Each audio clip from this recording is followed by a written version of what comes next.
And welcome to Hero Power. I'm your host, Avanties, and as always, I'm joined by my co-host, Zerotio. What is up, people?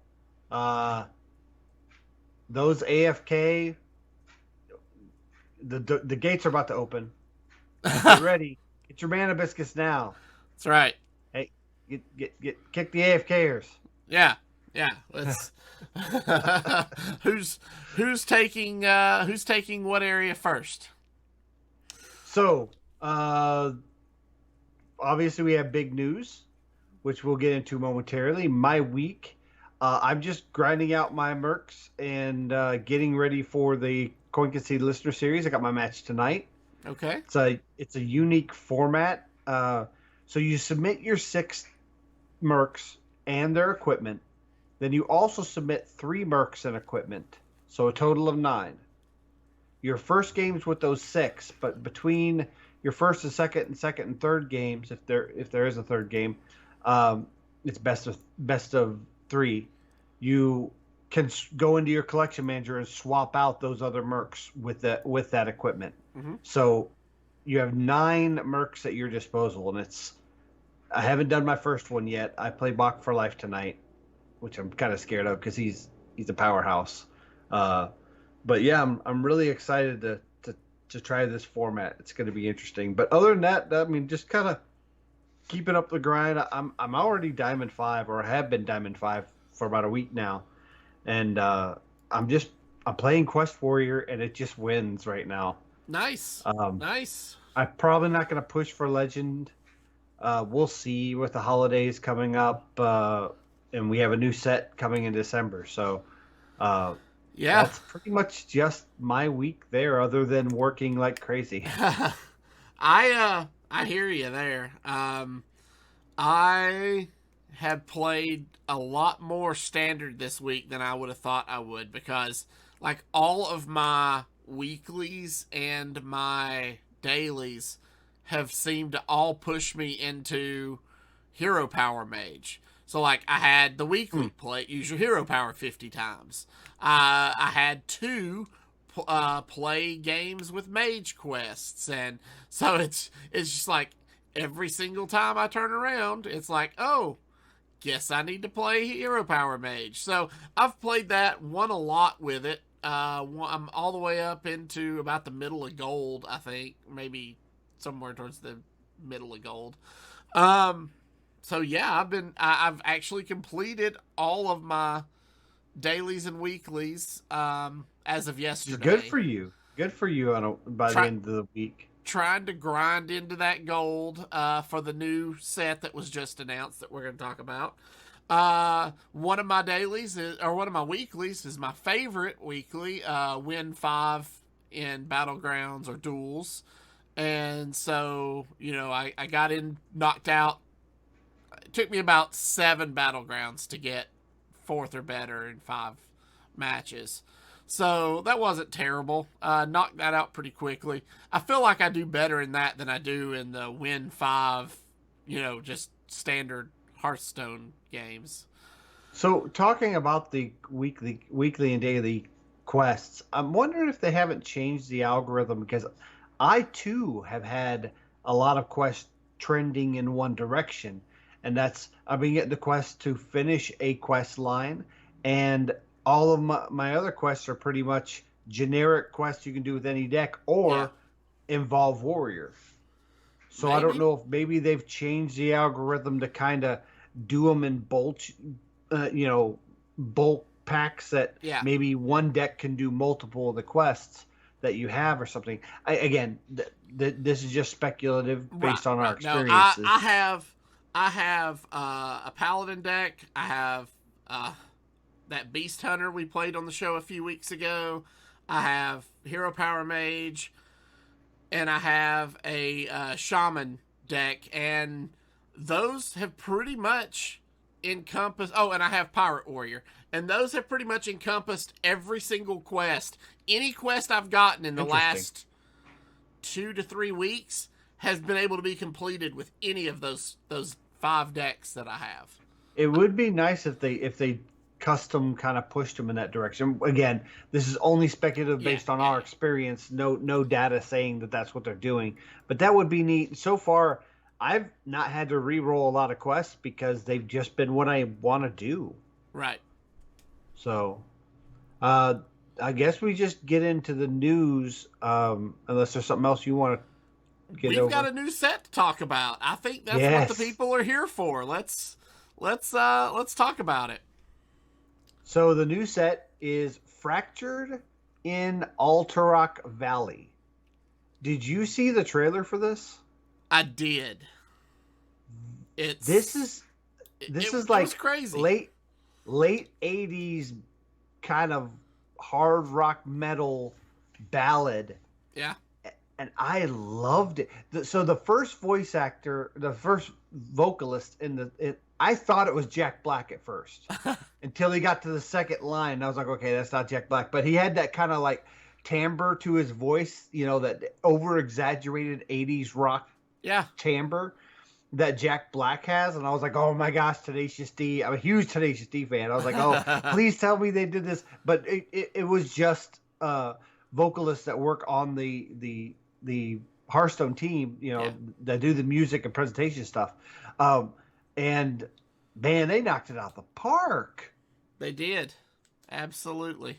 I really like this intro, and with everything that's going on with Blizzard, the fact that we're getting this kind of quality out of the Hearthstone team when it comes to release presentations, that makes me happy, because that means the Hearthstone team members are passionate and want to create good products for their players. Let's talk about passionate Hearthstone team members and that announce video with Cora and Liv Breeden. Yeah, and Liv. That was well done. Yes. And I wanted to ask Cora on Twitter, did you guys film each of your parts at home on a green screen and then send them in, or did you actually go into the office and do this in a studio? Because it was good. Yeah, it was really, obviously it was a little bit, and the last couple have been this way, a little more green screeny than props. Yeah. Before we'd have all kind of props, and they're on a set with different costumes and stuff, and they didn't really do that. They, of course, with this theme, it's very Horde versus Alliance, so all they had to do is wear a Horde and Alliance shirt. I'm pretty sure they both probably had that in their closet. But the production, they did a lot with very little, and I like that. It really lends itself to allowing for the transitions of showing cards and things like that. See, in the past, they would hold up a real card, but it obviously was hard to read and all that kind of stuff. And then they would shoot to a digital image of the card. Where here, they just show the digital image and do all that incorporated into the green screen. And I really liked it. And we can't pull away from the fact that this is the first presentation that was an all-women presentation. It was all female, and which makes me happy that inclusivity is there. There were some people who were outspoken about it on Twitter, as they usually are, and I loved Cora's response. Yes, she said there seems to be a lot of people who are struggling with an all-female announced crew. She goes, guess we just need to do more of these until it's more normal. Exactly. And that's the best way to respond to it. And that's something that I love about Cora. She will blast the haters in such a way that she's not stooping to their level, but she's putting them on blast. Right. And I love that from Cora. I think Cora and Liv are great representatives of who we would want on Team 5. Yeah. And kudos. Great job. Yeah. So absolutely. let's talk about the actual set. Yes. So I am so excited. We are getting 10 new hero cards. One for each class. And they're all based off of some of the mercenaries we've come to know. Yeah, all 10 of them are going to be the mercenaries we've seen in the last 2 sets. So this is last year when they were talking about the Year of the Griffin, which is what we're in right now. It is Griffin, right? Am I right? I think so, yeah. I think it is. They kind of said that there won't be the year-long narrative. But in a way, it kind of is. Because you had the 5 first Horde-based mercenaries for Barons. And you had the 5 Alliance-based mercenaries in Stormwind. And now you have all 10 mercenaries in hero cards telling the story of this conflict that's happening in Alterac Valley. Mm-hmm. So while it's not as narrative as Year of the Dragon was, it's definitely telling us a story. And I'm down with it. I'm loving this. One of my favorite sets, and I know it's not very popular, is Frozen Throne. Yes. And the main reason was because of the hero cards and what kind of power level, and that the hero cards kind of lended itself to slowing down the gameplay a little bit. Where aggro to play the hero cards, you couldn't play a very aggressive lineup in most cases. There were a couple exceptions here or there, but I love hero cards. If they do the hero cards right, I think this is going to be a good set. I have had a few people say that they're worried about the power level with hero cards, but honestly, the third set of the year tends to be more powerful because it's going to be in standard the least amount of time. Right. So I'm okay if it's a little powerful. So I think I've talked about that before. Now, the keyword for this set, aside from the hero cards, we have a new keyword. Mm-hmm. It's called Honorable Kill. It gives a bonus effect when doing exact lethal damage to a minion. Which is interesting because, yes, we had Overkill just a few expansions ago, and now we've got basically exact kill, So, okay. So I've heard a lot of people say that they're kind of underwhelmed by the keyword. I think specifically Mad at Arms said it in our Hero Power production Discord chat, and I kind of get where he's coming from because Overkill wasn't very good. Mm-hmm. You didn't see a lot of Overkill based decks or cards that were in Overkill.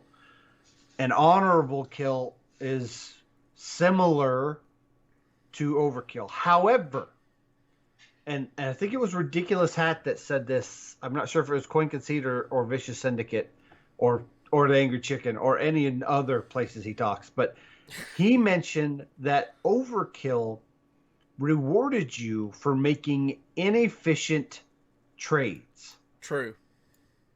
And we tend to want to play and do our trades, especially value trades, in an efficient way. We don't want to waste damage. And Overkill wanted you to waste damage, so it goes against our nature.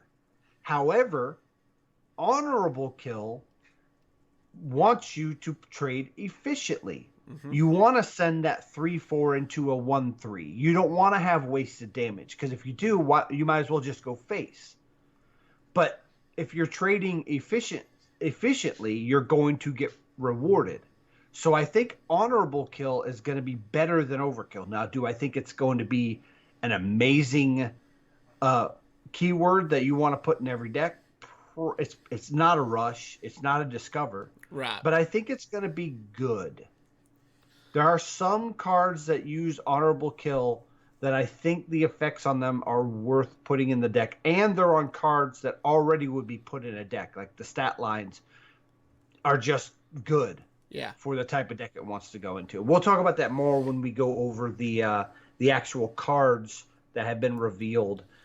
Which, a reminder, we're going to do a card review of I think it's 46 cards. The first, basically the first third of the set that's been released so far. No play portion for you audio listeners. We're going to go all the way through. Yeah. So if you are listening, you want to follow along, go to youtube.com/ECMMOgamers, or go to our website at Hero Power HS. We'll have the video embedded there as well. You can follow along as we go through and review the cards and look at this fantastic spreadsheet that Zerotio has spent part of his week putting together. So, yes, it's painstaking. So let's talk about these new objectives that are coming as well. Because, go ahead. So objectives are a new type of card. Okay, it's not a type; it's a spell, but they give a static effect which lasts for 3 turns. So it's just like a normal spell. It can be counterspelled with the mage secret, but it does an effect that lasts for 3 turns. And some might do different things. Some do certain things at the end of turn or when you trigger certain effects. We'll be talking about some objectives in the next set. But what do you think of this? So let me give my opinion first, and I'll let you kind of bounce back. What do I think about it? I think you should tell us what you think. So I like the idea of objectives, but I expected them to be something different. Like, how secrets have the question mark and quests have the exclamation. I expected it to be a static effect that had a visual, and it probably will have some kind of visual effect to show you it's active, but I didn't expect it to just be a spell that left an effect out. I thought it might be something like a spot on the board. It's an enchantment from Magic the Gathering. That's all it is. But they're board uninteractable. They're board enchantments. Yes, but it's uninteractable. And I guess I expected right, and that's because they have an expiration. They only last X amount of turns. Okay. And if you can't maximize the use of that within those, say, 3 turns, the effect expires and you just lose it. So you have to play it knowing that over the course of the next 3 turns, you need to be able to do what you're going to do and swing the battle in your favor. So it kind of steers you for those 3 turns, and then you, as the opponent, want to interact by making it so they can't do that, or it's bad for them. Okay, correct. Now I see the interactability. It's the way you change your playstyle. Okay, correct. I like that. I wasn't sure about objectives at first, but looking at that angle, I like that. Okay. So, so that's pretty neat. And then you also are going to have to choose a faction. Just like in Alterac Valley in World of Warcraft, when you go in, you are fighting for the Alliance or for the Horde. And this expansion is going to divide you for the Alliance, for the Horde, and you'll have to choose your faction. So, so when you choose a faction, there are 2 legendaries, which we'll talk about later. Drekthar for the Horde and Vandar Stormpike for the Alliance. You get that card immediately. Like, you could play with it in your deck today. Yes. So I know a lot of people are really against this because people don't know which one's good or which one's bad. I just chose Stormpike because I'm for the Alliance. So and you probably chose Drekthar? Actually, I chose Vandar. Why did you choose Vandar? Because I liked his ability of reducing larger minions by 3 more than I did Drekthar's ability of, recruiting to small recruiting. Yeah, basically. Yeah, I did too, and so it kind of, to me, I like the ability better because they're the same. They're the same casting cost, the same attack and health. It's just the abilities, and I liked Vandar's ability better. Now you'll get that legendary immediately, meaning you can only get one before the set releases. You can't get both, which is another point of contention.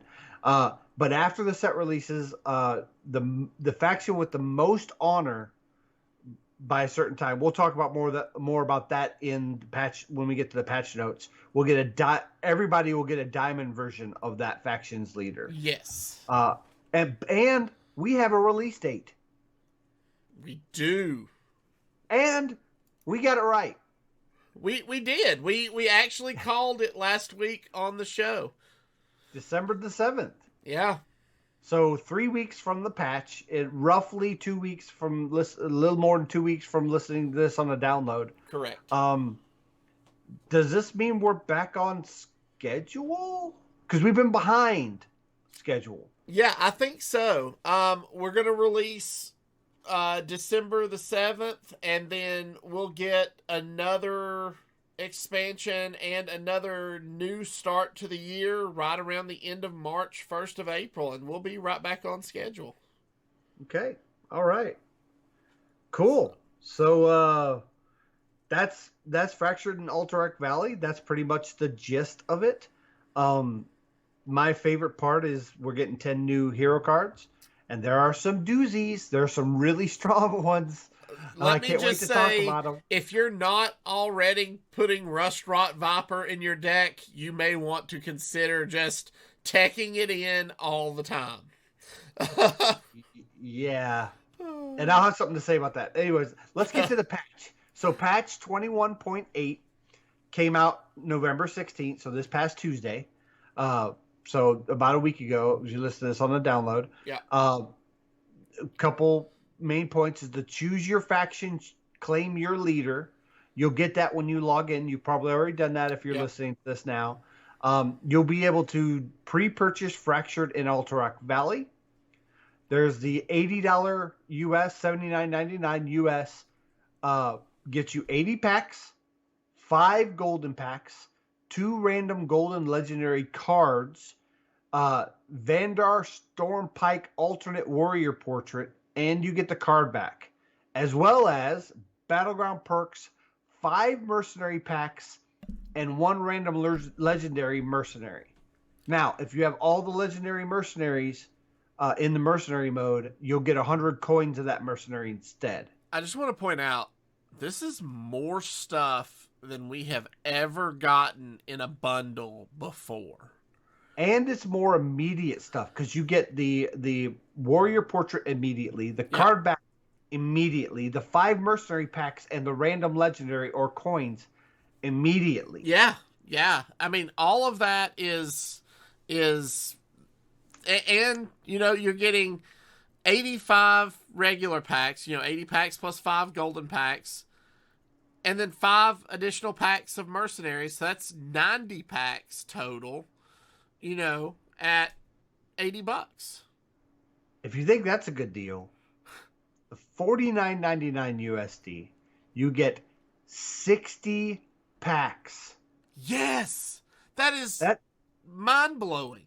Isn't it normally 50? It's normally 50 packs. I think they did 55 one time. Yeah, I think so. But here you're getting, and then along with that, packs. you get 2 random legendary cards, not just one like they've done in the past. You get 2. Now they're not golden, right? But you get 2 random legendary cards and a card back. Oh, this makes me want to buy both. I bought one. Again, I want to go by the stance that I support the Blizzard employees on what's going on with the board and Bobby Kotick. However, I also know that Team 5's doing a great job, and them keeping their jobs is based on sales. That's right. So I don't want them to lose their jobs. So I want to support that team. I'm not supporting Blizzard. It is a free-to-play game, but for them to pay and to be able to keep people in jobs, gotta buy some product, and I am all about buying these bundles. I pre-purchased the $80 bundle, but I also say hashtag fire Bobby Kotick. That's my personal belief. But The next thing on the patch is the Fight for Honor and Battle for Alterac Valley. It's going to go on December 7th through January the 11th. You will gain honor for playing traditional Hearthstone, arena, and duels. Mm-hmm.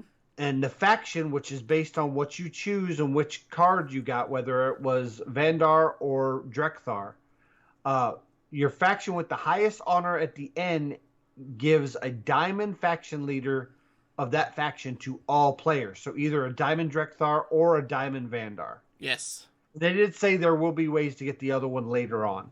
Now, how do you get points? You get 10 honor for every game you play in any of those 3 modes. You get an additional 10 honor for winning your game.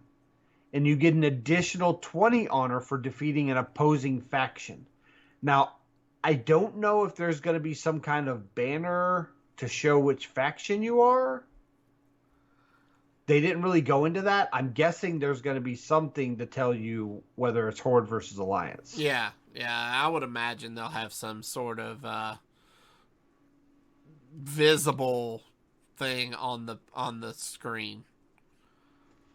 So we also got the card balance changes, which we're not going to go into because we went over them last week. Right. Just to talk about that, I think those card balance changes have been very impactful. Especially the renew change, and the meta's kind of got shaken up with it, and so I think they're good changes. The Battlegrounds is getting an update.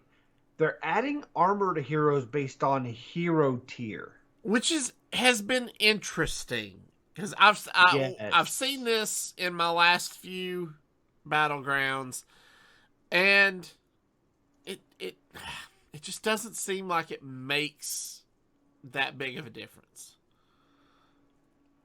I mean, I get that they're trying to okay, here, this hero is not very highly ranked, so we're going to give you more armor so to hopefully get you to pick it. That's just not the case for me. I'm still picking the hero based on how good I think they're going to be compared to the other heroes that are given to me as options. I'm not picking them exclusively based on armor. Is to help balance out because some aren't as good. No, it doesn't make that. It doesn't make any difference at all. I don't think it does either because I played a Battlegrounds last night and I got Alexstrasza.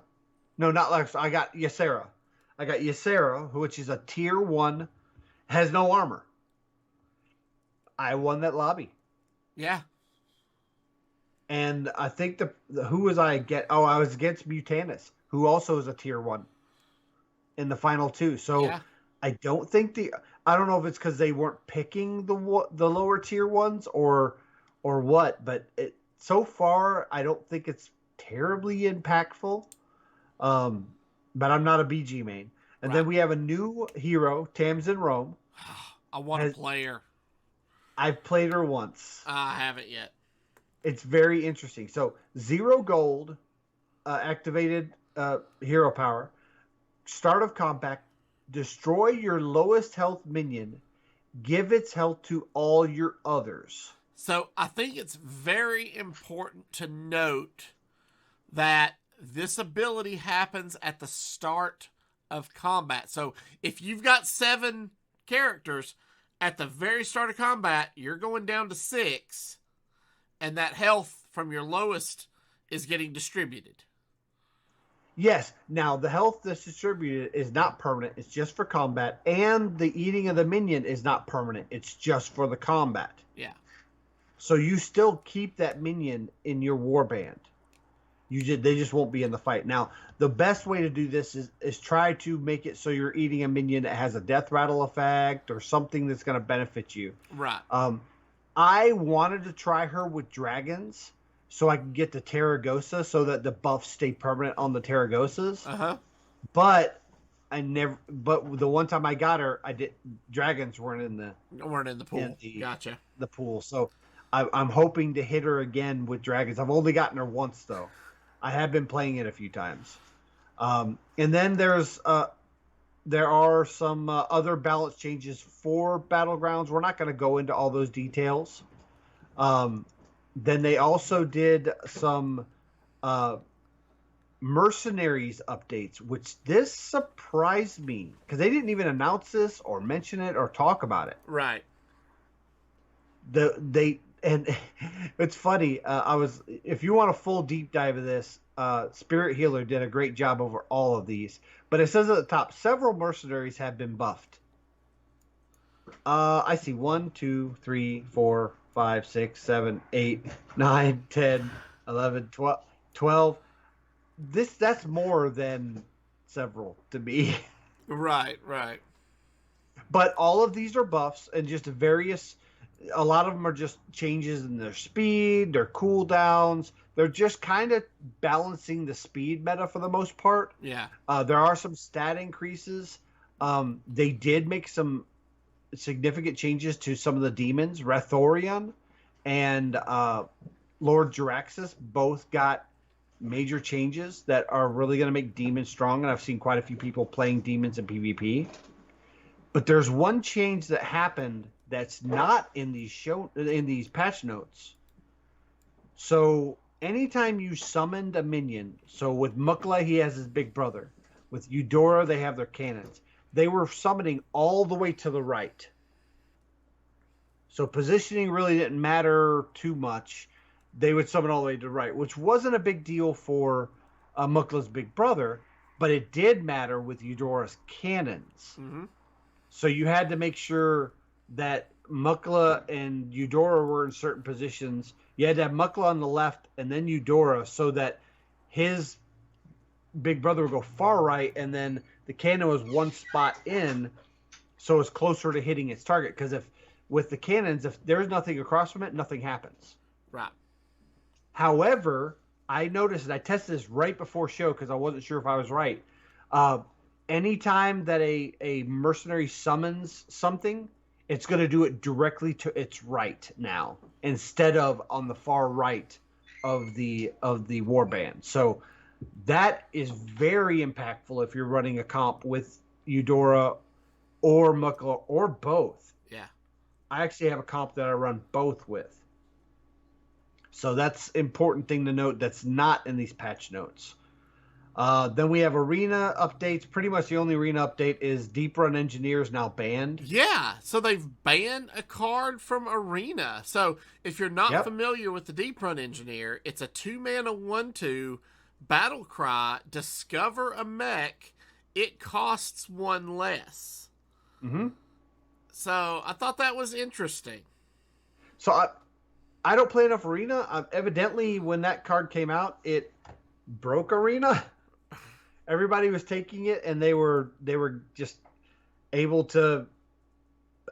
I'm trying to figure out which mechs would be broken if you summoned one.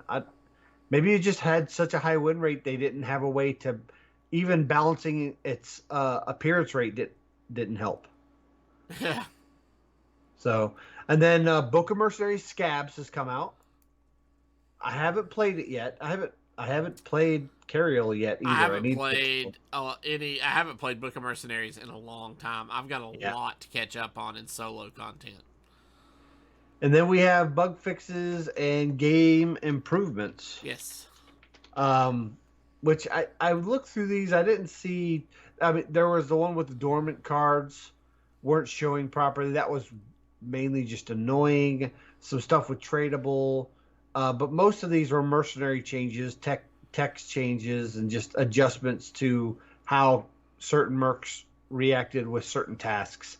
The list is long, but if you want to see those, you can check out our show notes. That's right, on our website at heropowerhs.com. All right, that's the end of the patch notes and the end of our news and discussion for this week. So cards.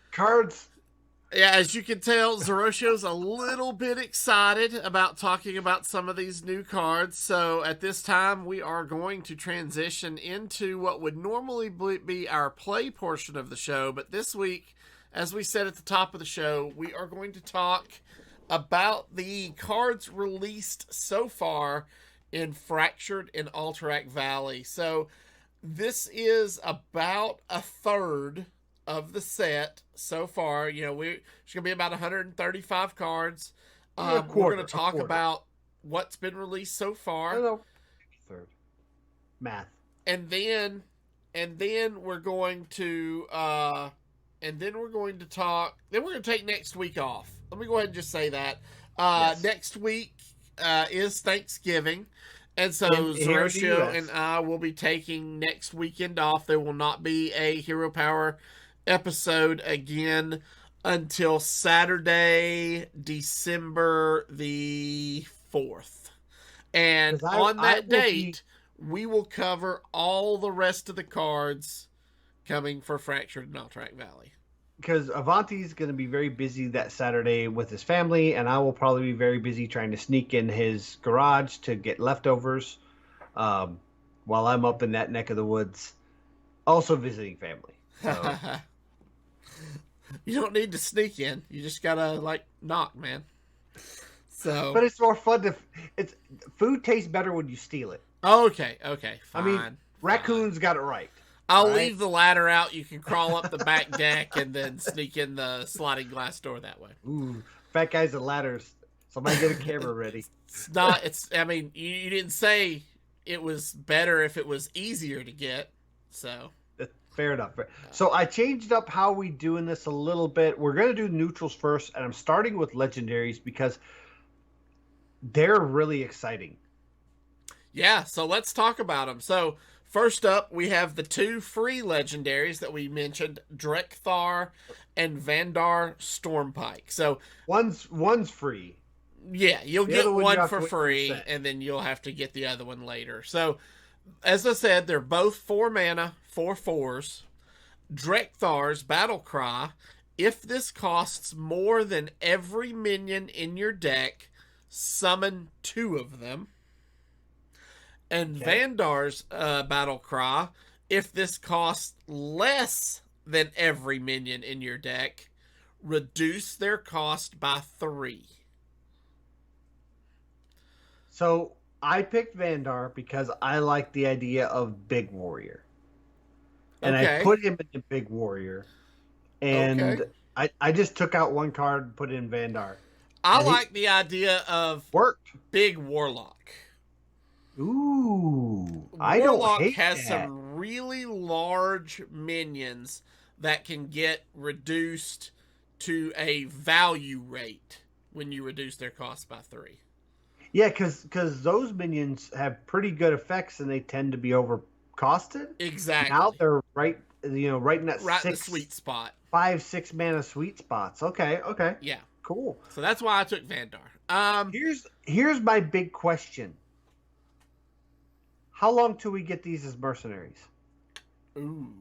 I don't know if we'll get these as mercenaries because they are specific. They are very specific to one function and one function only in World of Warcraft. And that is they are the faction leaders in Alterac Valley. The whole point of doing Alterac Valley is to rush the opposing faction's base and defeat their leader. I don't think we'll see these guys as mercenaries. So here's my tinfoil hat theory. You have a lot of bounty treasures or bonuses that you get that specifically say bonuses towards being Horde and being Alliance, right? Fair enough, yeah. The mini set is unknown for this set. What we got Edwin and all the pirates after the mini set for Dead Mines came out. Mm-hmm. What if the mini set brought in actual visual notifications or visual identifiers that showed whether they're Horde and Alliance, and you had Horde and Alliance synergies that also involved in PvP and just not in just bounties, but in actual mercenaries combat. Okay. That could be interesting. And Drekthar and Stormpike came along with that. And maybe you had maybe there were 6 mercenaries, three that were a Horde and 3 that were Alliance, and they synergized together. Those are 3-pack teams that could be mixed with other 3 pieces to make a Horde or Alliance team.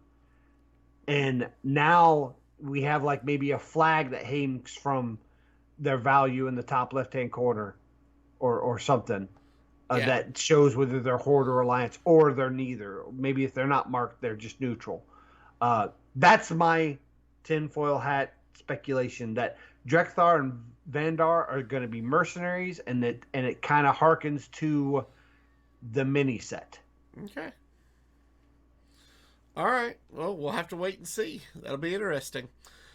Moving on, we have Ivis, the Forest Lord. He's a 1-mana 1/1 battle cry. Spend the rest of your mana and gain +2/+2 rush, divine shield, or taunt at random for each. So if you play this at 10 mana, you're going to get 9 random abilities kind of played on this. So you're going to get rush. You'll probably get divine shield. You'll probably get +2/+2, then +2/+2, then +2/+2 taunt. You could probably get rush again. No. So it will not duplicate once it's already played one, because it says at random. That to me leaves room for duplication. It was confirmed by Celestalon in the Angry Chickens chat on our most recent episode that since Rush, Divine Shield, and Taunt don't stack, that once they have those, they will not get those again. Okay, so if you get Rush, Divine Shield, Taunt, all the rest will be +2/+2. +2/+2. You could majority of the time get +2/+2 and never get Rush, Divine Shield, or Taunt, or one of the combination. Right. But once you get it, you won't get it again. Okay. So you can say you'll at minimum you'll get Rush, Divine Shield, Taunt, and all the rest of that mana will go towards +2/+2 if you're doing math. Right. So if you were doing math, that would be 6 +2/+2s, which would be +12/+12. You could still get 7 or 8 or 9. Right. But at a minimum you get 6. Yeah. So if you played it at 10, you're at minimum looking at a 13/13 Rush, Divine Shield, Taunt, or, higher stats, less abilities. Or if you played it at 20 mana, but I'm getting ahead of myself. There is one thing that I've not heard a single person mention with this card. Oracle of Elune will duplicate this. Ooh. Okay. Because the cost is 1, and Oracle of Elune says anything that 2 or less cost, create a copy. It's 1 cost. The battle cry spends the rest of your mana. That doesn't change the cost. So when you play this at 10 mana, if you play Oracle of Elune, then this, and Oracle of Elune's 3 cost?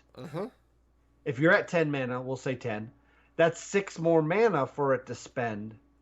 But then it's going to make 2 copies of it because of Oracle of Elune's effect. Yeah. That's where I think it's going to be broken. Okay. All right. But it's a neutral card, so if that gets so broken that it needs to be nerfed, I think Oracle of Elune gets nerfed, not this. Okay. Let's talk about the next one, which is Lokhalar, the Ice Lord.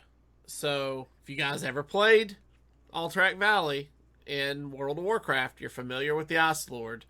So, this is a 10 mana 8/8 elemental with Rush and Wind Fury, and it costs 5 less if you have 15 health or less.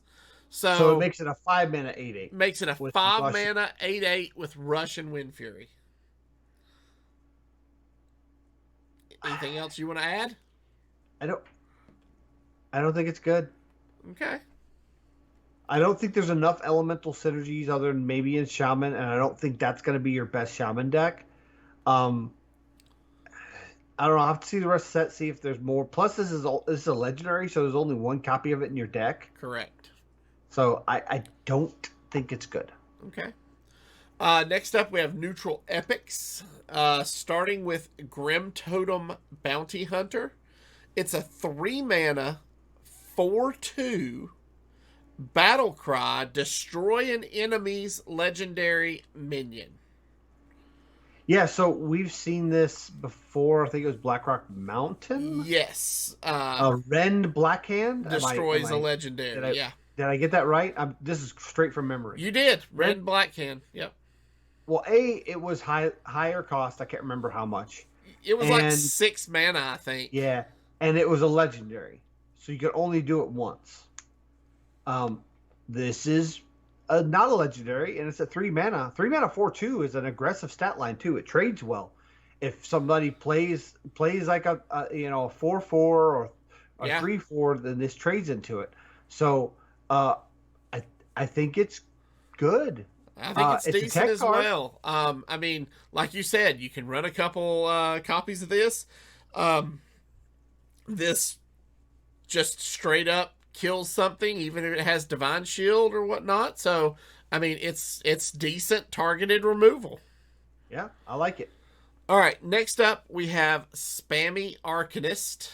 This is a 5 mana 3/4. Battlecry, deal 1 damage to all other minions. If any die, repeat this. It's a neutral defile for 5 mana. It's defile on a stick. I mean, yes.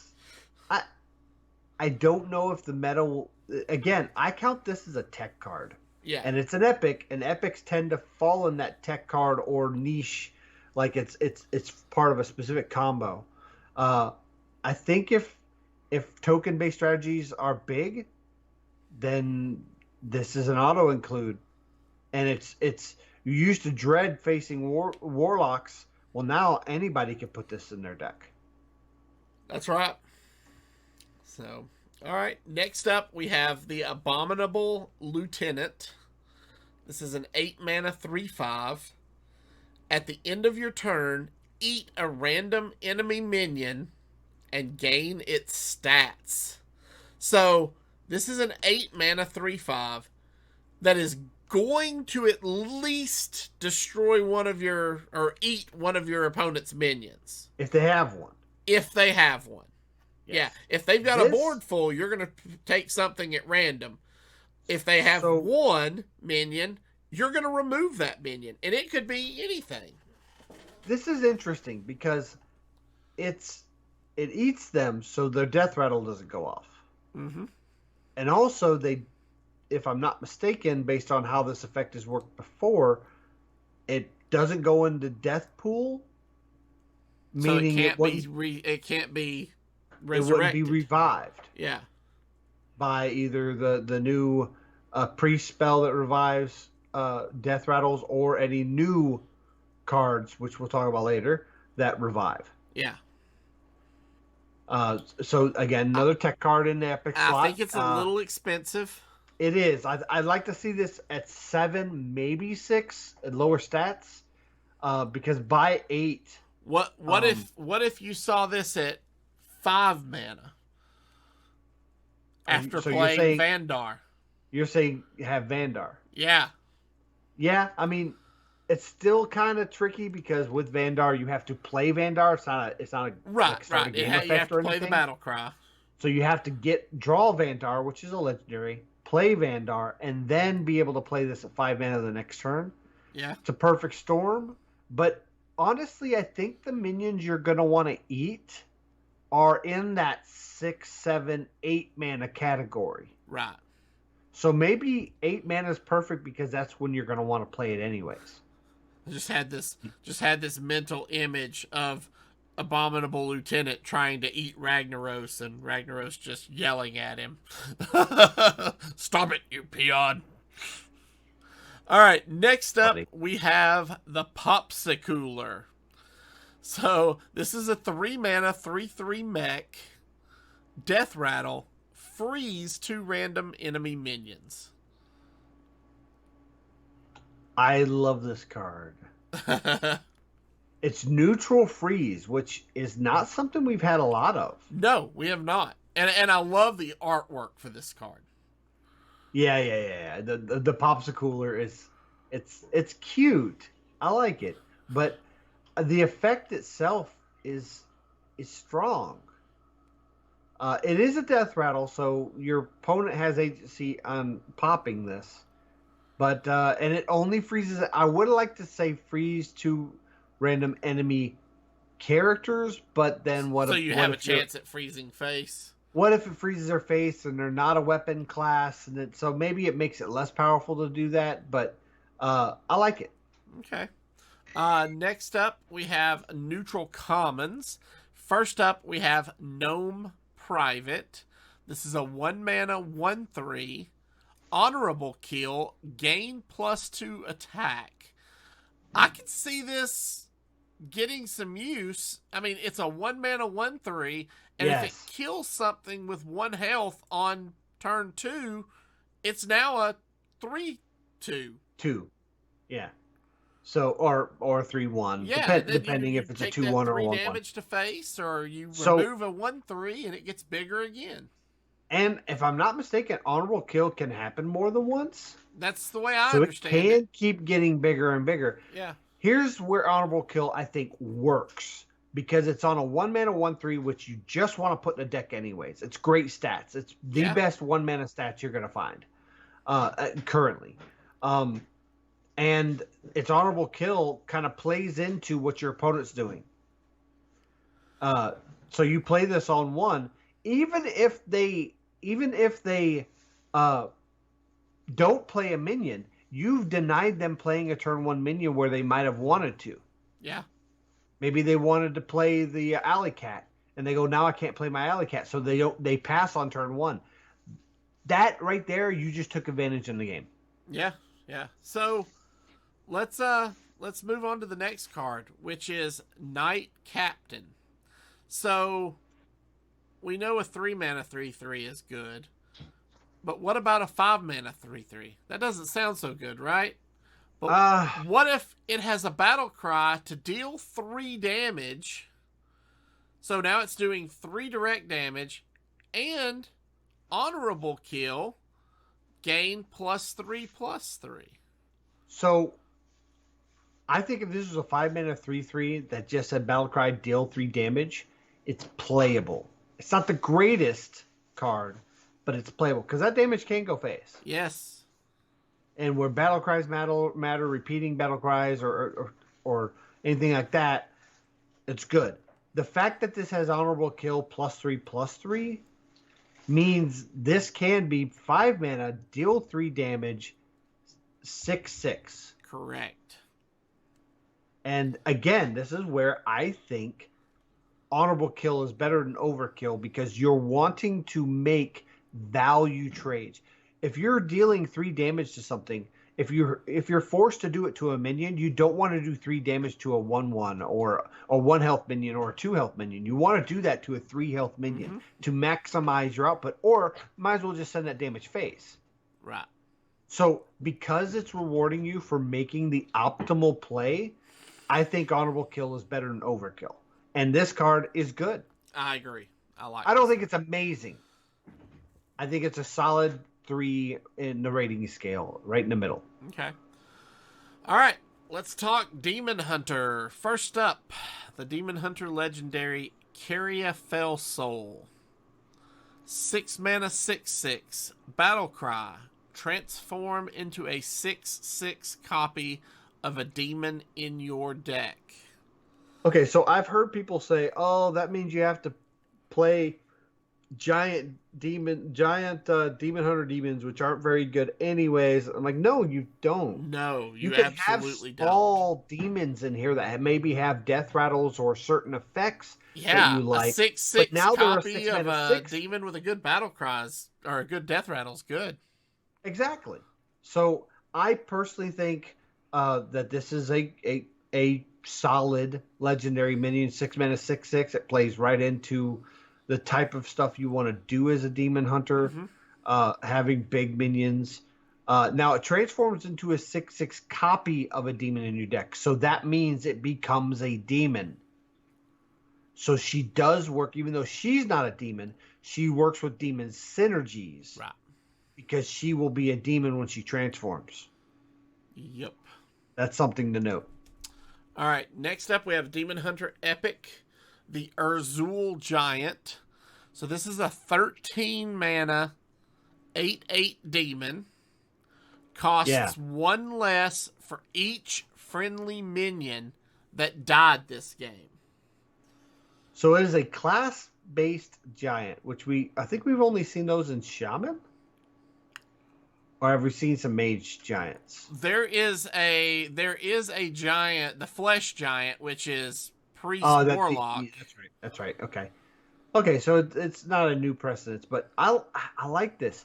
Cost 1 less for each friendly minion that died this game. So because it's so big, people think you want to put this in a big demon style demon hunter. Right. However, if you play this in an aggressive demon hunter with lots of low cost things that minions, are going to die, yeah, they don't even have to be demons. So no. this, if you have demon synergy cards that matter what demons are in your deck, so then you can put a lot of small. Let's talk about this real quick, because one of Demon Hunter's big spells says summon 7 1/1s. If they all die this turn, summon 7 more. Yeah. That could get this card out at 0 cost, same turn. It could. I mean, you're playing, again, we're playing a bad card to make a bad card better. But I don't know this is a bad card. I don't think that's the optimal situation for it. Right. But I do think that if you make it aggressive, I'm just stating that it's easy to make this playable. Yeah, if you played an aggressive demon hunter that topped out at maybe 4 mana, you could include this, and because your minions are dying so much, this could it'd be like a flesh giant coming out, free or relatively free in Warlock or Priest. I like it. Yeah. All right. I hate that I'm saying I like it so much.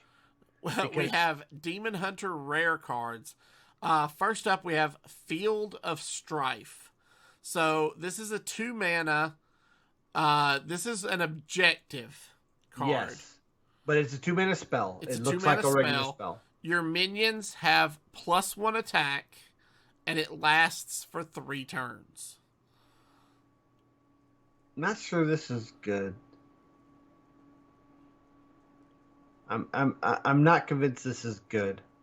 I think if you're playing a lot of Rush, I think this is like those other objectives. It's all in how and when you play this, and how you can best maximize that +1 attack. So if your opponent has a board full of minions and you play this, and then you summon a bunch of little minions that are now 2 attack instead of 1 attack, you can clear off a large chunk of the board. If they have Rush, yes. A lot of Demon Hunter little minions do have Rush. True. You definitely want a Rush-centric deck with this. It's also +1 attack across the... If your opponent's like, hey, I can take this damage that I'm leaving on the board. Now all of a sudden they all have +1 attack? Yes. Yeah. Now, one thing I don't know about objectives, I've looked for this, I haven't heard it answered. Can I have 2 Field of Strife up simultaneously? I don't know that answer. That's a good question. That's 4 mana for +2 attack across all my minions. Yeah, it is. But I don't know if you can have 2 of the same objectives up simultaneously. Again, I haven't seen anything that showed how the objectives are shown, because I'm sure there has to be a way your opponent knows the objective's still active. Yeah. So I don't think it's great, but I could see a use case. Next up, we have Warden of Chains. This is a 4 mana 2/6 taunt. Battle Cry. If you're holding a demon that costs 5 or more, gain +1/+2. So it's 4 mana 3/8 in that scenario. If you're holding a big demon, yes.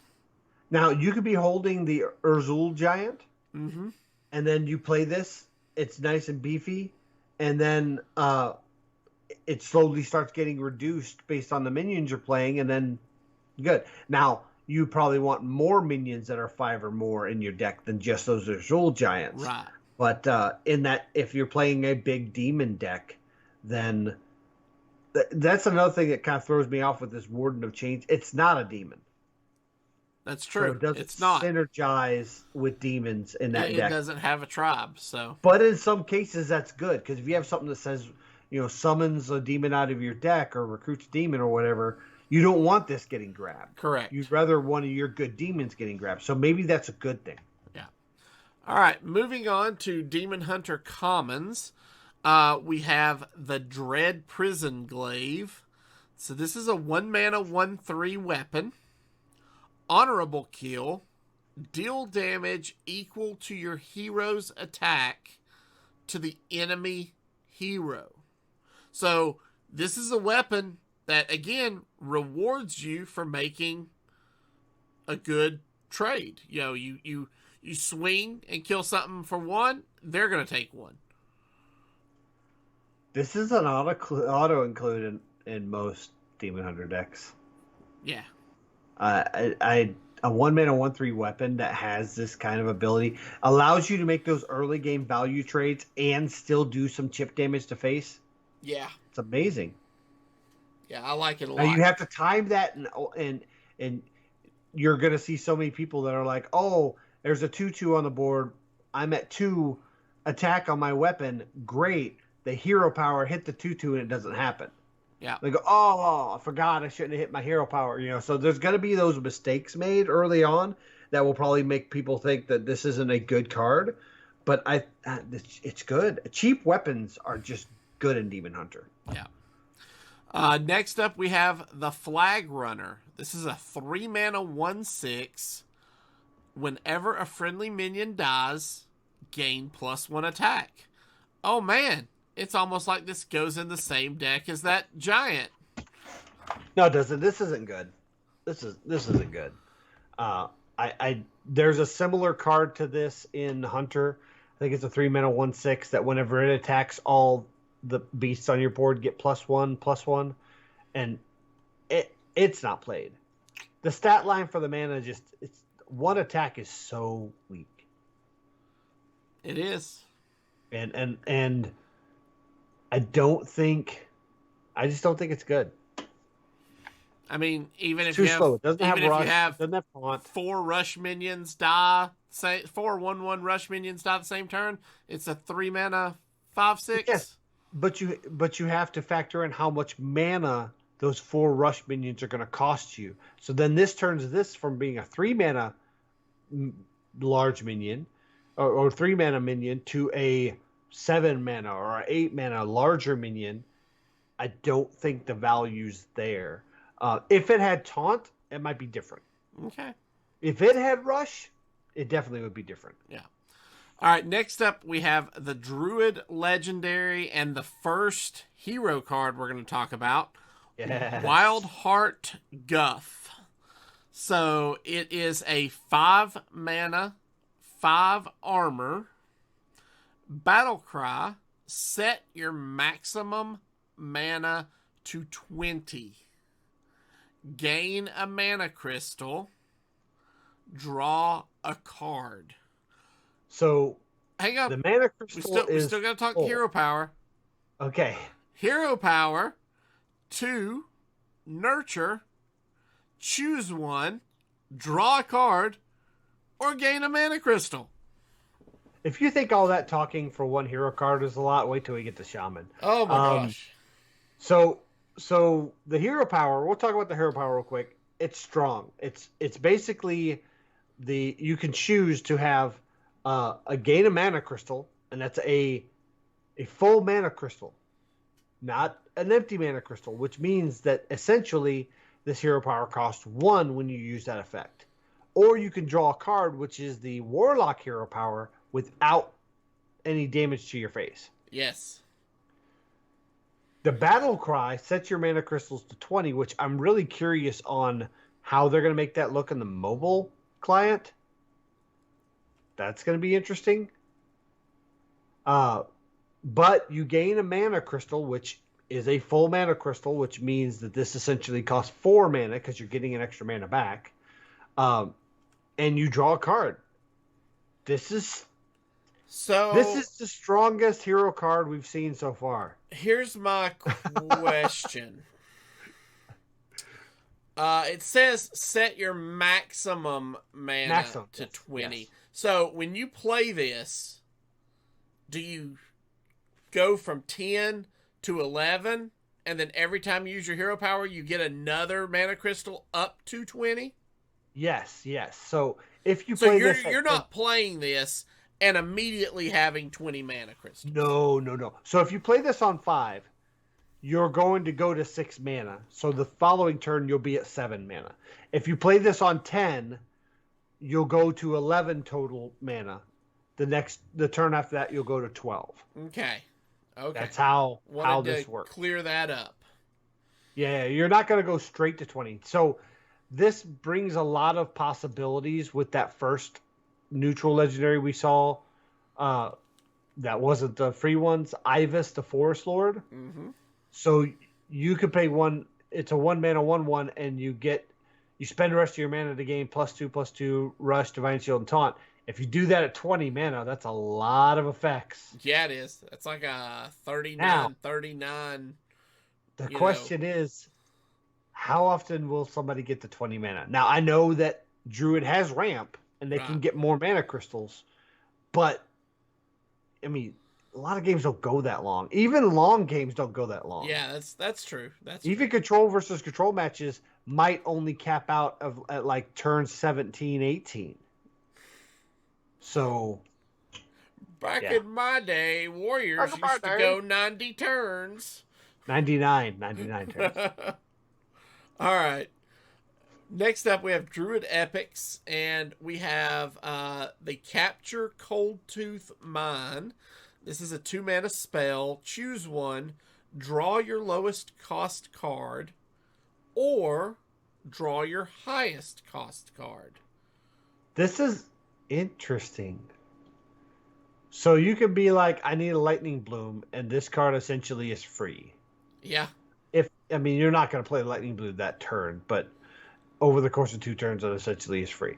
Or you need to grab that 10 mana minion, maybe your win condition. Yeah. Maybe that you charge, Or if you're building very low to the ground, maybe you use this to draw your Wild Heart Guff, and you're playing a very aggressive strategy. And it's not you're not playing it for the 20 mana crystals. You're playing it for the draw card and getting more mana than your opponent. Right. Right.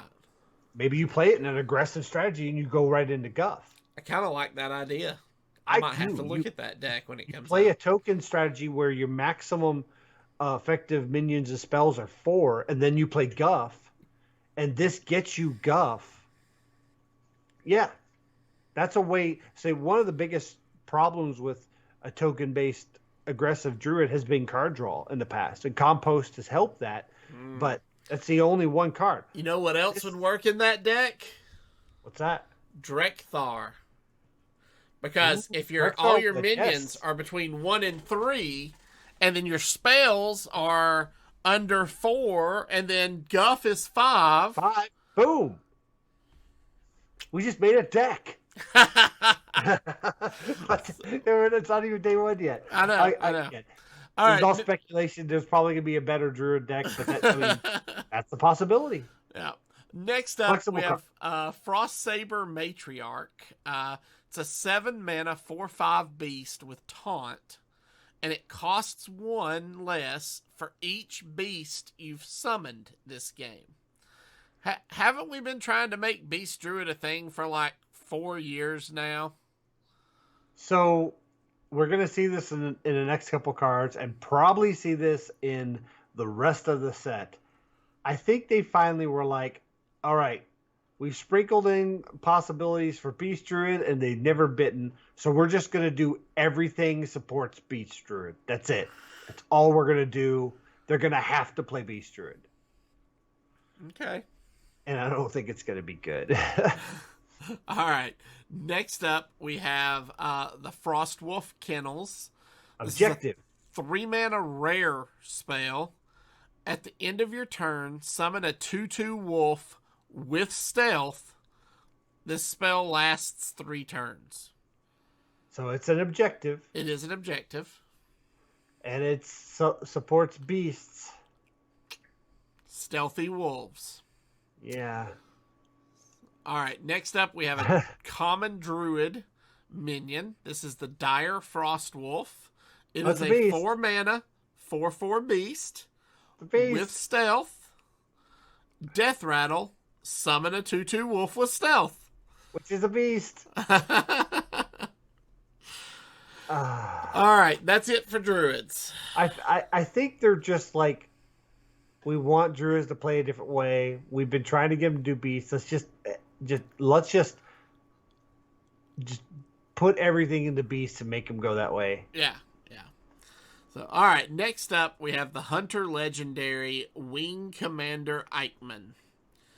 So, this is Battle Cry, or it's a 9-mana 5/4 Battle Cry. Summon a beast from your deck, give it rush. If it kills a minion this turn, repeat.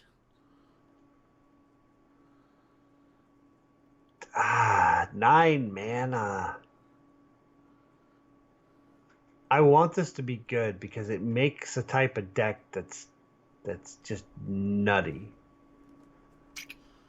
Yeah. It can pull a King Crush, but you want to go face with King Crush. Maybe you pull a minion that summons. Maybe I don't know. Yeah, I don't know either. This and at 9 mana, I just don't see this getting played.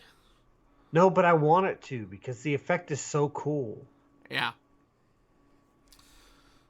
So, all right, moving on. We've got Hunter Rares. First up, we have the Dunbalder Bunker. This is a 2-mana rare spell. At the end of your turn, draw a secret and set its cost to 1. Lasts 3 turns. Is this maybe one of the better objectives we've seen so far? I think it's the best objective. It's mana cheat. It's card draw. It plays into a theme. I think Secret Hunter still has tools. We haven't seen any new secrets yet. And there needs to at least be 1, probably 2 new secrets for that archetype to be viable, because the current pool of secrets aren't that great. They're pretty bland. Mm-hmm. But I like this. I like this objective. Now, it only reduced the cost by 1, meaning it makes them half the cost.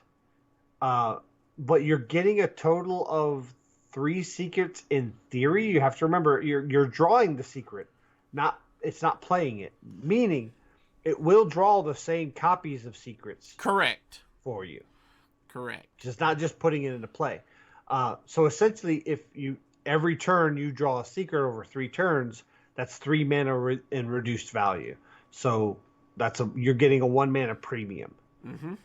And you're drawing a card thinning your deck. Correct. I think it's maybe you build this deck with single copies of secrets, and because Hunter has cards that discover Hunter weapons or secrets. So maybe you build the deck specifically with single copies of secrets, and then you go in and discover other secrets. Yeah, the thing is, though, if you're going to do single copy of secrets, you probably need at least 5 different secrets for that to be viable, because if you draw any of them, then you lose the value. Right. Putting duplicate secrets, you only need maybe 3 good secrets, because then you could just have 2 copies of 2 of them, and then 1 copy of another. So I think essentially it's really going to depend on how good quality secrets we have in that deck.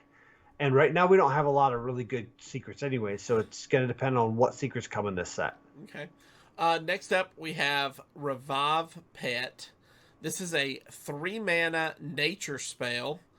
Discover a friendly beast that died this game. Summon it.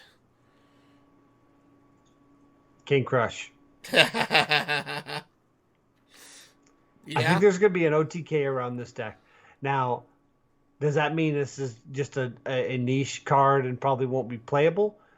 No, because I think in a value tempo style deck that has some decent sized beasts, and you're copying beasts and you're having beast synergy, to get maybe a 5 value or 6 mana value beast off of a 3 mana spell, you could get Rat King off this, giving you another Rat King, because your other Rat King's probably in play and reviving. Mm-hmm.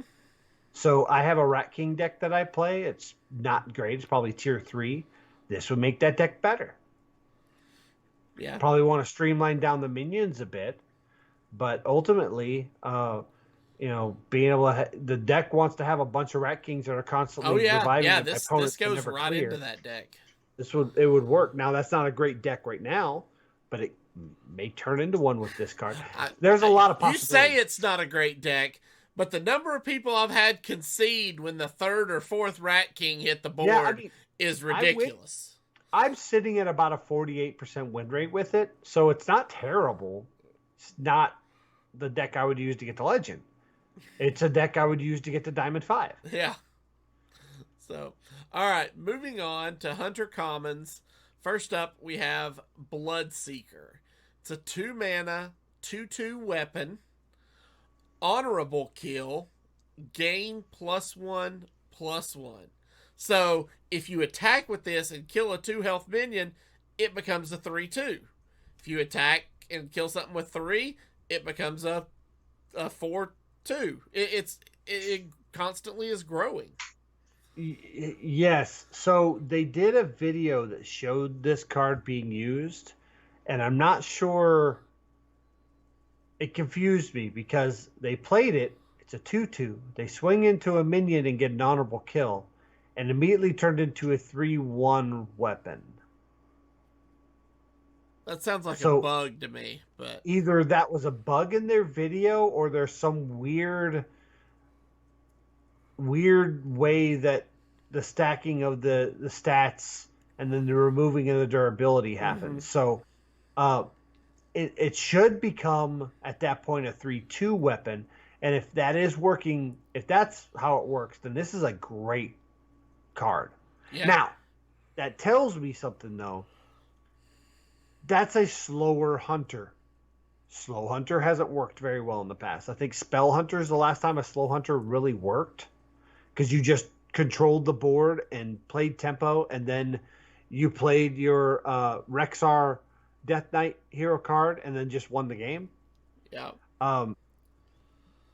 That was the only time a slow hunter really worked, but it still had an aggressive strategy. So obviously you're going to want to have this early, make value trades, so eventually the weapon's so big you can just swing face with it with the rest of your damage and hero power and win the game.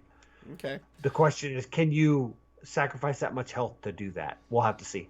Next up, we have Ram Tamer. This is a 3-mana 4/3 battle cry. If you control a secret, gain +1/+1 and stealth. That makes it a 3-mana 5/4 discard sick in the secret deck. It's awesome. Yeah. Yes, please.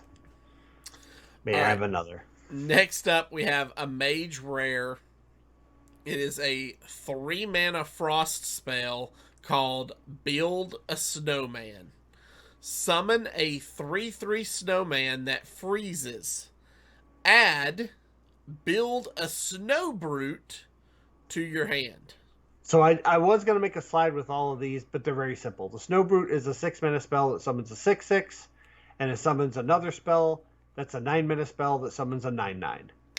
And all of the elementals are statted equally to the mana cost. So for the 3-mana spells, and they all freeze, right? And they all freeze when they damage an enemy. Yeah. This is a frost spell that makes it easier to play Quest Mage. Okay. And it's a spell, so it goes in the no minion Quest Mage, which everybody hates.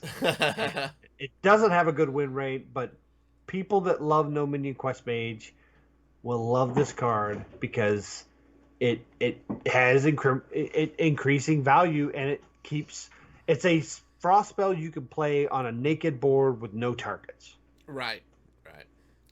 So I love that deck personally, and I am one of the people that are adding to the stats of no minion mage still being played. Sorry, guys.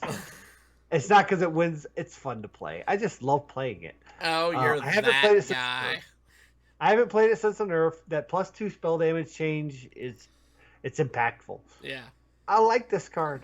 I like it just for the theme, but I like it. Okay. Next up, we have a mage common spell. It's called Siphon Mana. It's a 2-mana arcane spell. Deal 2 damage. Honorable kill. Reduce the cost of spells in your hand by 1. Yeah, and 2 health is a breakpoint on turn 2. Yeah. And reducing spells in your hand, that would be really good in a mage deck.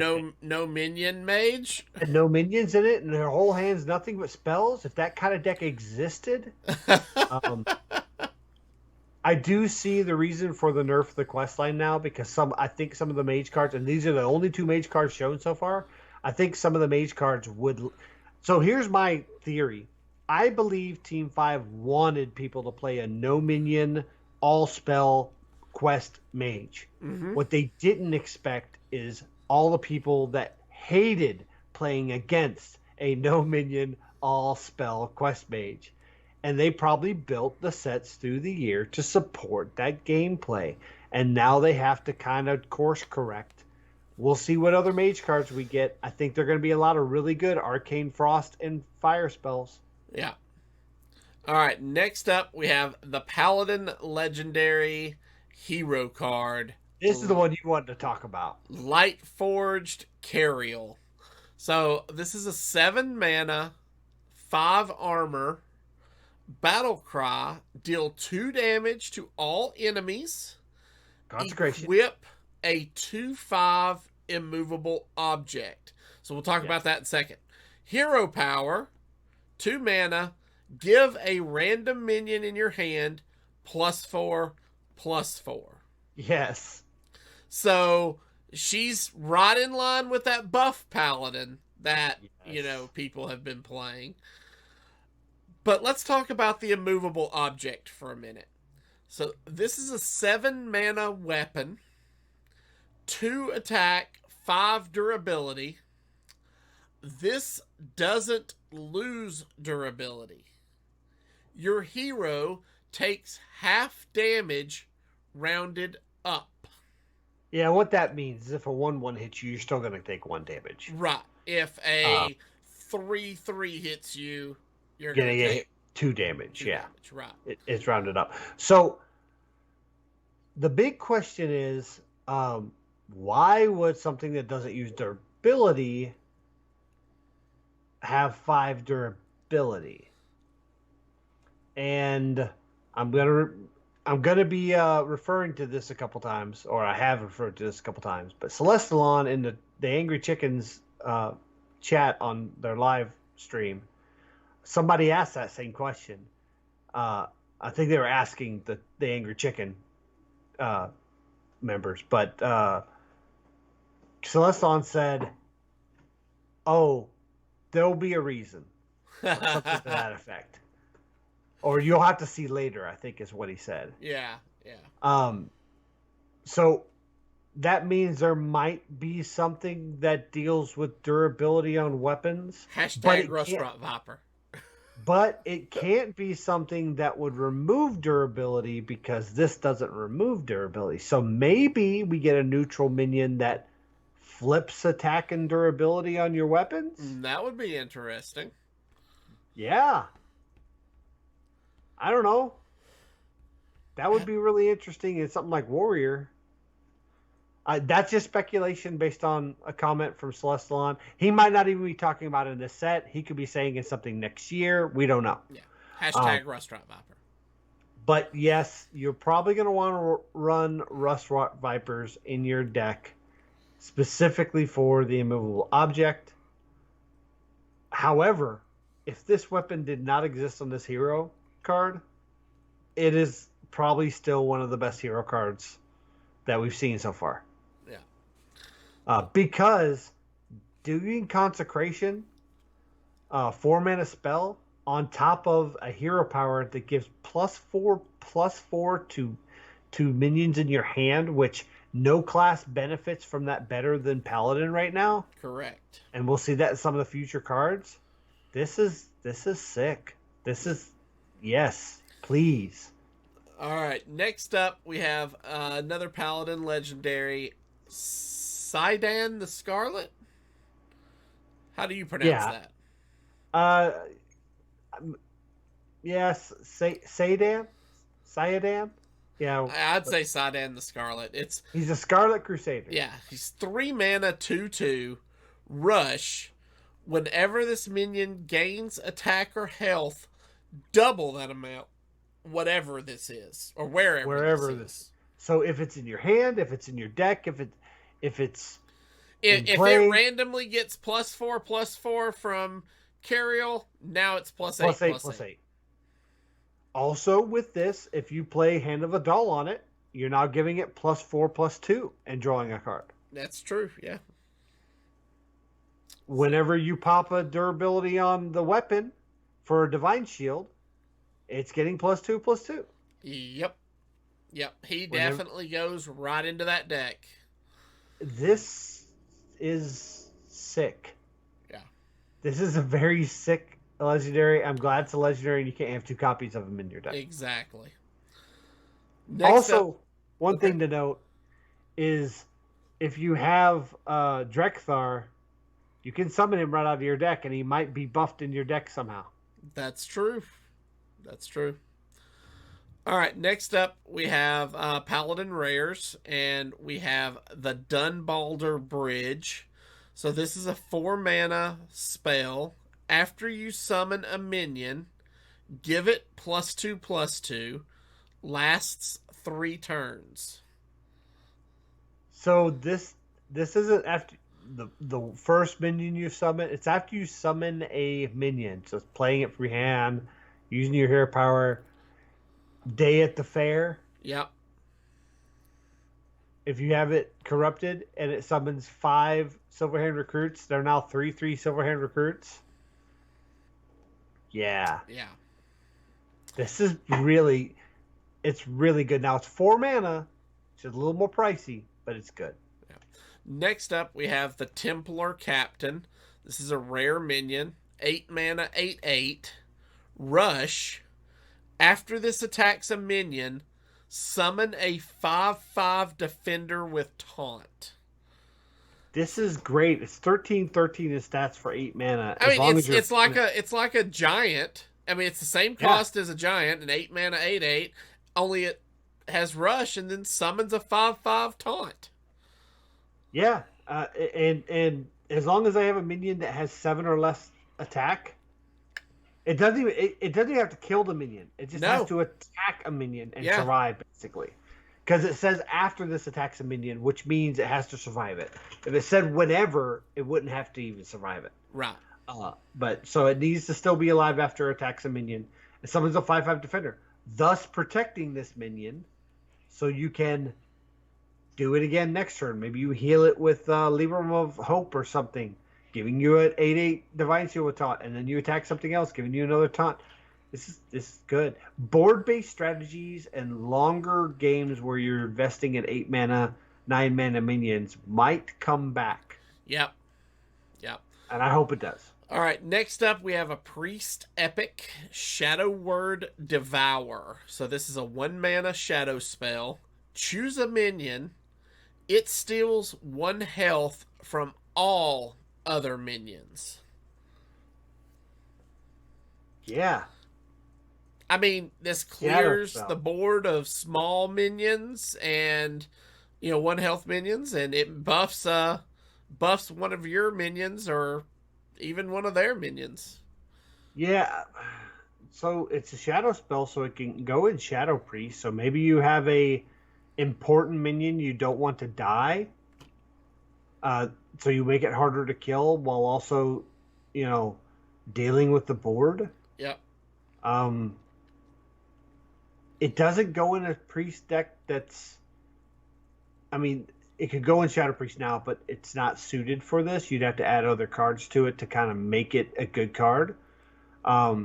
If those cards are good, then this probably goes in that deck and it's good.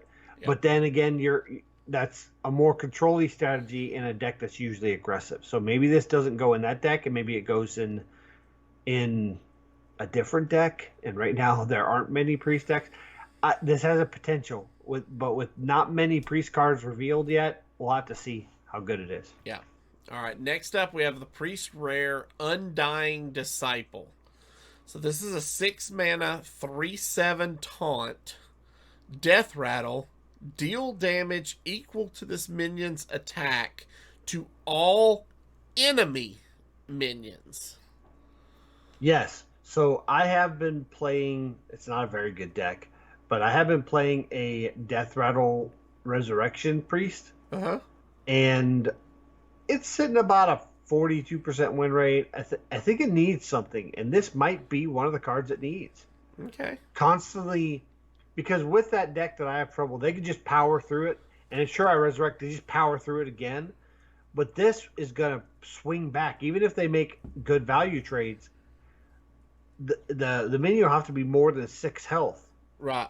Because it's going to hit this, take 3 damage, and then take another 3 damage.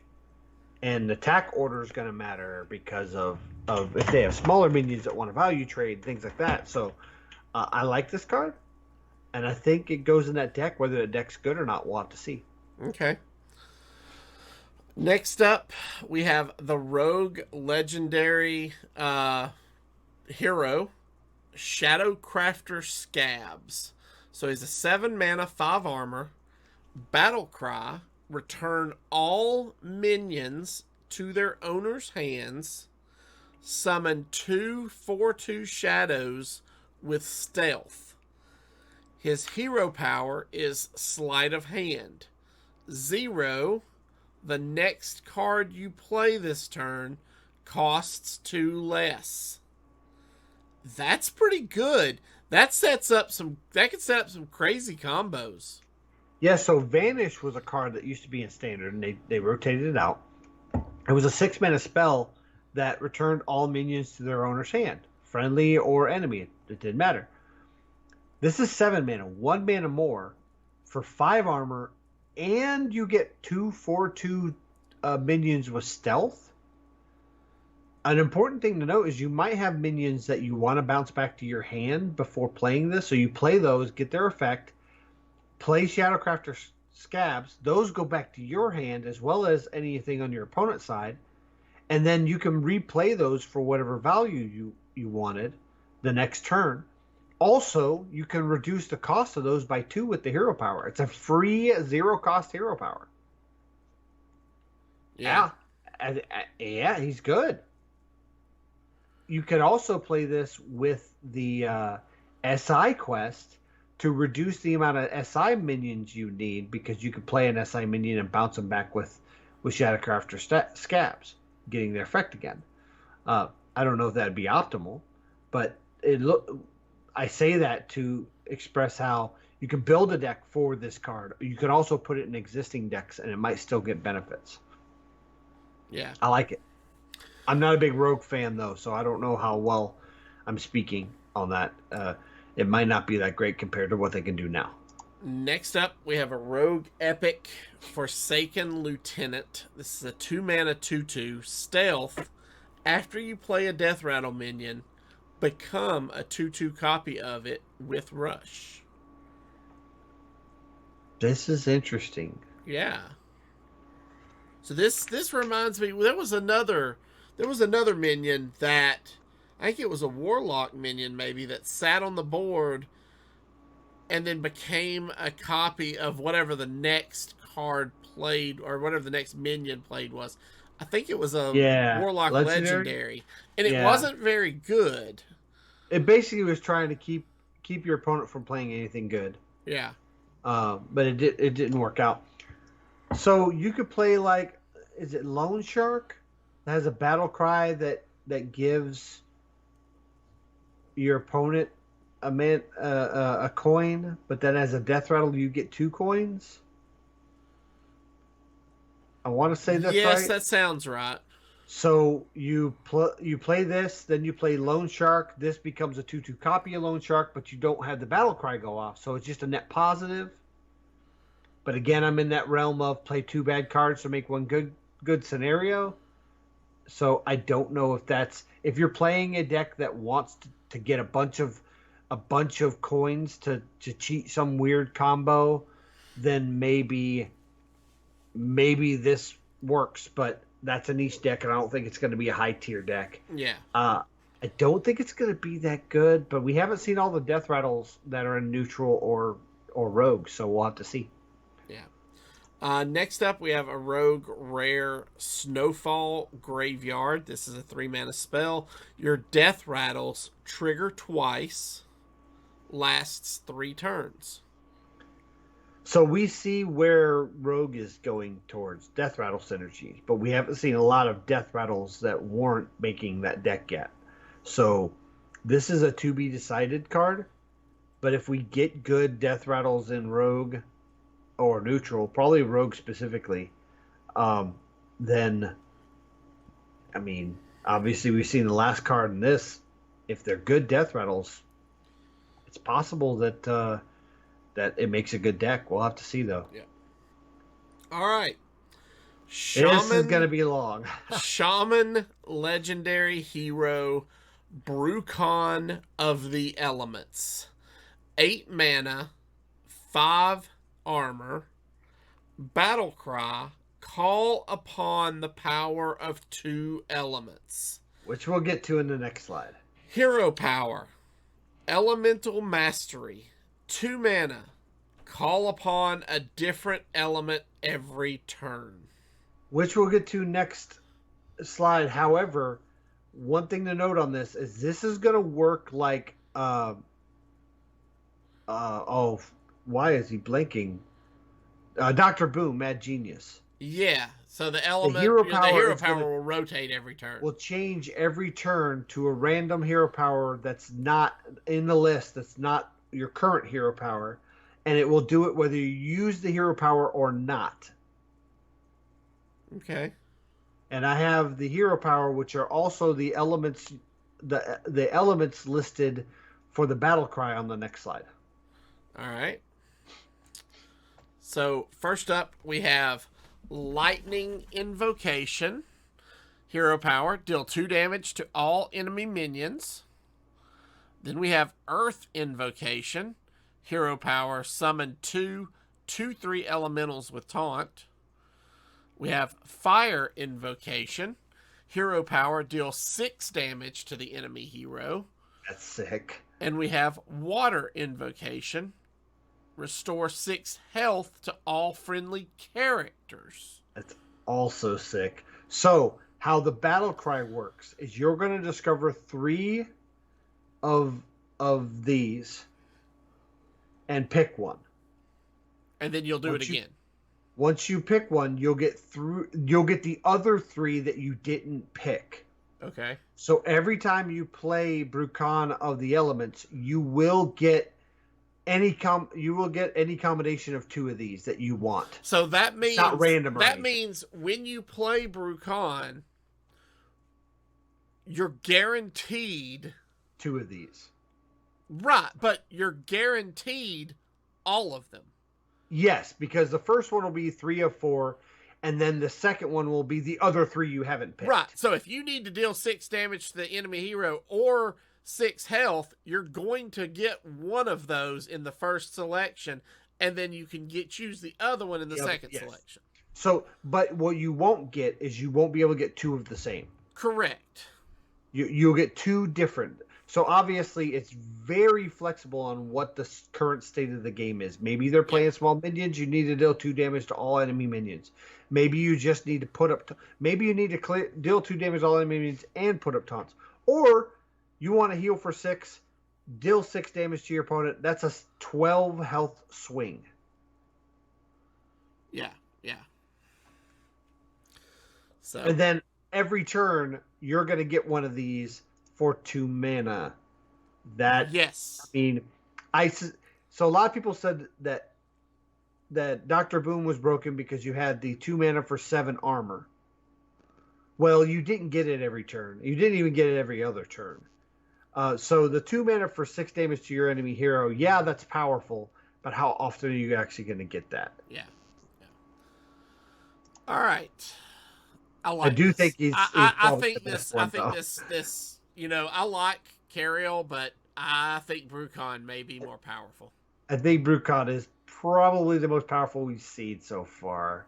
Where would you rank her to Frozen Throne Jaina?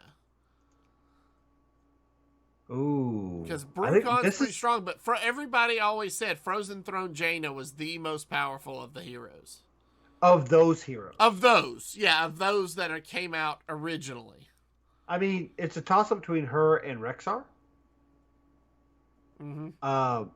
I think he's better than both of those. Okay. However, I do think he is probably just under Dr. Boom Mad Genius. Yeah. Because of in that meta. Right. Because if you had Dr. Boom Mad Genius now, he wouldn't be as good as Brucon of the Elements. Because they don't have magnetic. The mechs that are out now aren't as good. But with the mechs that were out during Dr. Boom Mad Genius's meta, I think it was better than Brucon. Yeah. But card for card, I think Brucon might be one of the best hero cards we've ever gotten. Yeah. Yeah. All right. Next up, we have the other Shaman Legendary, Baron Glacier. Oh my gosh, I just got It's Baron, but it's Baron Glacier. E-A-R-O-N. Okay. Yeah. Glacier. Baron Glacier. Oh, yeah. That is horrible. Oh, Team 5. 7 mana, 6/6 elemental. Battle cry for each frost spell you've cast this game. Summon a 3/4 elemental that freezes. So this is the card that was leaked before we had an announcement From of the PC set. PC Gamer Italy. It was an Italian article, and it looks right according to the original leak. This is pretty good. You could get this could be 7 mana for 6/6 elemental that summons 6 3/4 elementals that freeze. Yeah. Now that's playing very heavily into frost spells, and we haven't seen that many cards come out of the set for Shaman yet. But if they are frost heavy, then yeah, this could be very strong. Yep. So, all right. Next up, we have the Shaman Epic Snowball Fight. This is a 3 mana frost spell. Deal 1 damage to a minion and freeze it. If it survives, repeat this on another minion.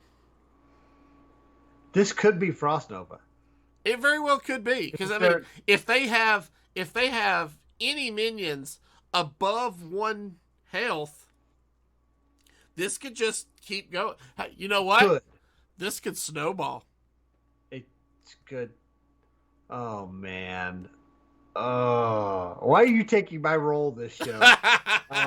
So I heard somebody say, or read in one of the Discords, if all of the enemy minions are above 1 health, then this freezes their entire board. Not necessarily.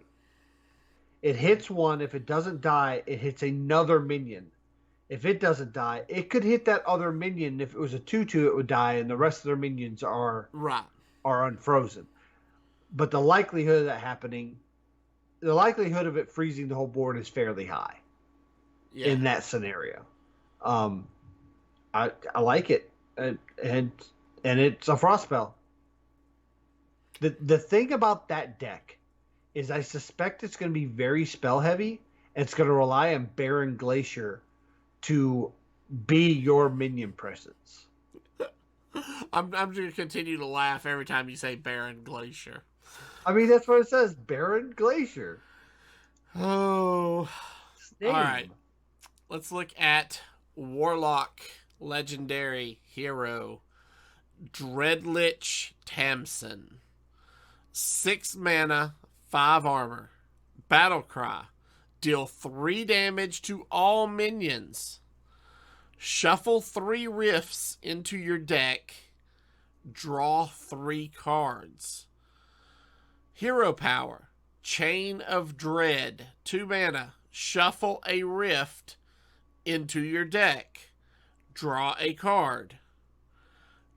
Rifts are 3-mana spells. Spell. They're fel spells that cast when drawn and summons a 3/3 Dread Imp. So anytime you use your hero power, you're going to draw a non-rift card. Because if you use it and it draws a rift, that rift is going to draw you a card. So this is a very board-centric, minion pressuring hero card. And I don't think that, aside from Zoo, which has only recently popped back up, that there's a really good board-based, minion-centric Warlock that's good, or that can be good. And in the case of Zoo, I don't think you want to play Dreadless Tamson because you want to be winning the game or setting up by that turn. Yeah, no, you definitely won't play this. I don't think she's good. Now, in a big demon-based, where you don't have a lot of early board pressure because you're trying to set up for those late turn 7+ turns where you're cheating out big demons, then you need some early pressure, and maybe that's where this card thrives. But that deck right now doesn't exist. Right. So it's hard to evaluate it. Okay. Next up, we have the other Warlock Legendary, Tamson's Phylactery. This is a 4-mana shadow spell. Discover a friendly Death Rattle minion that died this game. Give your minions its Death Rattle. So this means you want a fairly low-costed Death Rattle that you can kill off fairly early. Right. And then you want enough minion pressure that Death Rattle is impactful. Now, I don't know what Death Rattles we would have in neutral or Warlock that could benefit this yet. I haven't really looked into it. But if you also put it with the hero card Tamson and you built a draw engine that drew you a bunch of cards, thus creating a bunch of 3/3 dude, you play demons. You play the 2-mana 2/1 that says Death Rattle, draw a card. Give all your minions draw a card.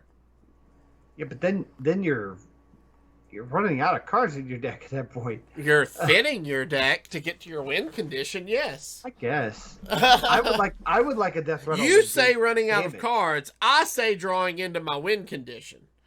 Is Leopardome still in Standard? It's a good question. I don't know off the top of my head.